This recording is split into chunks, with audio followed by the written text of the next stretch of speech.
জ্বালানি সংকট আগামী দিনে বড় আকার ধারণ করতে চলেছে। এখনই যদি প্রধানমন্ত্রী কিছু ব্যবস্থা না নেন তাহলে ভবিষ্যতে আরো বিপদ আসতে পারে। এই আশঙ্কা প্রকাশ করে রাহুল গান্ধী কি বলছেন একবার দেখব। Gas is going to be a problem. Petrol is going to be a problem. All fuel is going to be a problem. Because essentially our energy security has been compromised. Flawed foreign policy has created this problem. Now, it doesn't matter. अभी क्या करना है? अभी prepare करना है. अभी आपके पास थोड़ा सा टाइम है. तो सरकार को, प्रधानमंत्री को एकदम प्रिपरेशन शुरू कर देनी चाहिए. क्योंकि अगर प्रिपरेशन नहीं की तो फिर करोड़ों लोगों का जबरदस्त नुकसान है. This war is fundamentally about the current world order. This is a much bigger thing than Iran is allowing us to allow fuel, not allow fuel. We are going into an unstable time. I can see that a big problem is coming. ভারতের বিদেশ মন্ত্রীর সঙ্গে ইরানের বিদেশ মন্ত্রীর 3 বার কথা হয়েছে, এটা আজকে বিদেশ মন্ত্রক সাংবাদিক সম্মেলন করে জানিয়েছে। কিন্তু এই যে জাহাজগুলো আটকে আছে, অর্থাৎ ভারতের মোট 28টা জাহাজ এই মুহূর্তে হরমুজ প্রণালীর কাছে আটকে আছে এবং এই জাহাজগুলোতে মোট 778 জন নাবিক রয়েছেন। এখন এই 28টা জাহাজকে, সেই জাহাজগুলোকে ছাড় দেওয়া হয়েছে কি দেওয়া হয়নি, এই ব্যাপারে অবশ্য বিদেশ মন্ত্রক তার সাংবাদিক সম্মেলনে কোনো কিছু জানায়নি। যেটা জানানো হয়েছে, জাহাজ মন্ত্রক এই ব্যাপারে জানাবে যদি কোনো আপডেট হয়ে থাকে। এখন যে রাশিয়া এবং চীনকে ইরান যে হরমুজ প্রণালীতে তাদের জাহাজ যাতায়াতের জন্য ছাড় দিয়েছিল, সেইভাবে ভারতের জাহাজকেও ছাড় দেওয়া হয়েছে কিনা এটা এখনও স্পষ্ট নয়। সংবাদ সংস্থা রয়টার্স যেটা জানাচ্ছে যে তারা ভারতীয় একটি সূত্রকে উদ্ধৃত করে বলছে যে ভারতীয় পতাকা লাগানো জাহাজগুলোকে ইরান ছাড় দেবে, এটা তারা ভারতীয় সূত্র মারফত জানতে পেরেছে।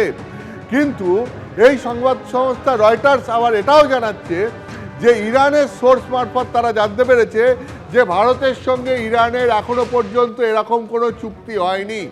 অর্থাৎ একই সংবাদ সংস্থা তারা ভারতীয় সোর্সকে উদ্ধৃত করে বলছে যে ভারতীয় সূত্র মাধ্যমে জানা যাচ্ছে যে চীন, রাশিয়ার মতো ভারতের জাহাজকেও হরমুজ প্রণালীতে ছাড় দেওয়া হচ্ছে। আবার সেই সংবাদ সংস্থা রয়টার্সই জানাচ্ছে যে ইরানের সোর্স অবশ্য জানাচ্ছে যে ইরানের সঙ্গে ভারতের এখনো পর্যন্ত এরকম কোনো চুক্তি হয়নি যাতে ভারতীয় জাহাজগুলিকে ছাড় দেওয়ার কথা বলা হচ্ছে।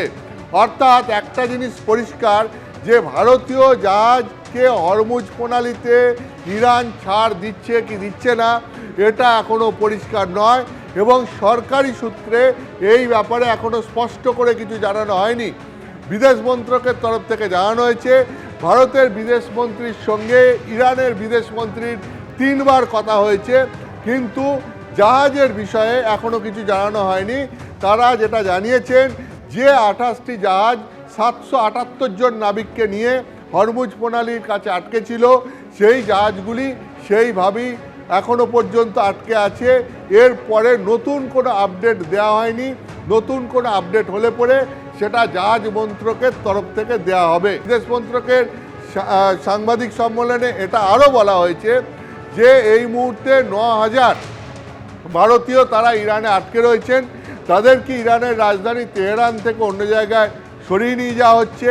এর মধ্যে অনেক পুণ্যার্থী রয়েছেন, অনেক শিক্ষার্থী রয়েছেন, অনেক ব্যবসায়ী রয়েছেন এবং তাদেরকে যেটা চেষ্টা করা হচ্ছে যে ইরান থেকে পাশে যে দেশগুলি আর্মেনিয়া বা তোমার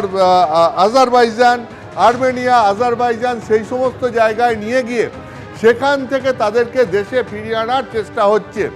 ইরান এবং ইসরায়েলের এই যুদ্ধ শুরু হওয়ার আগেই অনেক ভারতীয়কে ইরান থেকে বের করে নিয়ে আসা হয়েছিল এবং তারপরেও যারা আটকে রয়েছেন তাদেরকেও বের করে নিয়ে আসার কাজ এই মুহূর্তে চলছে। তাদেরকে সড়ক পথে ইরান থেকে আজারবাইজান বা আর্মেনিয়াতে নিয়ে যাওয়া হচ্ছে, সেখান থেকে তারপরে তাদেরকে দেশে ফিরিয়ে আনার কাজ করা হচ্ছে এবং সেই ব্যাপারে তাদের যে পাসপোর্ট ক্লিয়ারেন্স, ভিসা ক্লিয়ারেন্স, যাবতীয় যা দরকার সেগুলো সমস্ত ভারতীয় দূতাবাসের তরফ থেকে কাজ করা হচ্ছে, যাতে আটকে থাকা ভারতীয়দেরও ইরান থেকে দ্রুত দেশে ফিরিয়ে নিয়ে আসা যায়। তো মূল বিষয়টা হচ্ছে এইটা, এখনো পর্যন্ত সরকারি সূত্রে বা সরকারের তরফ থেকে এটা জানানো হচ্ছে। এখন পুরো বিষয়টাতে তোমাকে আরেকটা জিনিস আমি বলি, যে ইতিমধ্যে যেটা জানা যাচ্ছে যে মুম্বাইতে আরেকটা জাহাজ এসে পৌঁছেছে, যে জাহাজটা হচ্ছে গিয়ে লাইবেরিয়ার পতাকা লাগানো একটা ট্যাঙ্কার, অর্থাৎ অয়েল ট্যাঙ্কার। এই মুম্বাইতে সেই জাহাজটা এসে পৌঁছেছে, যার মধ্যে অপরিশোধিত তেল রয়েছে, এবং হরমুজ প্রণালী পেরিয়ে এই জাহাজটা এসছে। 1,35,300 মেট্রিক টন অপরিশোধিত তেল রয়েছে এই জাহাজটাতে। এখন এই জাহাজটা কিভাবে এলো? বিভিন্ন সূত্র মারফত যেটা জানা যাচ্ছে যে যুদ্ধ শুরু হওয়ার পর 1 মার্চ এই জাহাজটিতে তেল লোড করা হয়, অর্থাৎ অপরিশোধিত তেল এই ট্যাঙ্কারটিতে লোড করা হয় 1 মার্চ। অর্থাৎ এই জাহাজটা হরমুজ প্রণালীতে এই জটিল পরিস্থিতি তৈরি হওয়ার আগেই এই হরমুজ প্রণালী পার হয়ে চলে এসছে। কিন্তু যে 28টি জাহাজ এই মুহূর্তে হরমুজ প্রণালীতে আটকে রয়েছে, সেই 28টা জাহাজ, ভারতীয় জাহাজ, যে সেইগুলি কবে কিভাবে আসবে সেই ব্যাপারটা কিন্তু এখনো পর্যন্ত স্পষ্ট হয়নি। জ্বালানির সংকটে গৃহস্থলিতে এখন নিভেছে আগুন। আমি দেখাতে বলবো দীপ্তেন্দুকে ছবিটা, যে এখানকার যে অফিস তার বাইরে কিন্তু উল্লেখ করে দেওয়া হয়েছে যে IVRS সিস্টেম এবং তার সঙ্গে মিস কল সিস্টেমে যে বুকিং নেওয়া হতো সেটা 8 থেকে 10 টাইমস 8 থেকে 10 সময় বেড়ে গিয়েছে, এবং সে কারণেই কিন্তু ওভারলোড হয়ে যাচ্ছে, তাই বুকিং নেওয়া যাচ্ছে না। সেক্ষেত্রে কিছু অল্টারনেটিভ বুকিং মেথডস দিয়ে দেওয়া হয়েছে, হোয়াটসঅ্যাপ বুকিং, ইন্ডিয়ান অয়েলের যে অ্যাপ রয়েছে সেই অ্যাপের থ্রু বুকিং, অথবা পোর্টালে গিয়ে বুকিং, বা কোনো BBPS যে প্ল্যাটফর্মগুলো রয়েছে, অর্থাৎ পেমেন্টের যে সমস্ত প্ল্যাটফর্ম রয়েছে সেগুলোর থেকে বুকিং।